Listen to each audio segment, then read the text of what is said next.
ఇప్పుడు ధరణి చట్టం కిందనే పాస్ పుస్తకాలు వచ్చి ఉన్నాయి కొన్ని.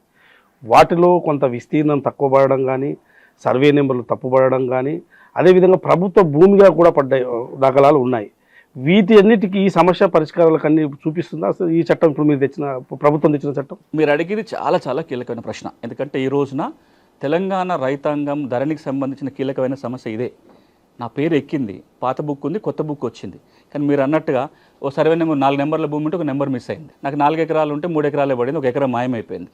నా పట్టా భూమి కాస్త సర్కారు భూమి అని రాస్తారు, లేదా భూదాన్ భూమనో వక్ఫ్ భూమనో రాశారు, లేదా నా పేరు సునీల్ అయితే అనిల్ అని రాశారు, లేదా సునీల్ పేరు తీసుకెళ్ళి వేణుగోపాల్ గారి పేరు మీద పట్టా చేసేశారు. ఇప్పుడు ఇవన్నీ మార్చాలి అంటే అసలు ధరణి చట్టంలో వెసులుబాటే లేదు, అసలు మార్చే అధికారమే లేదు.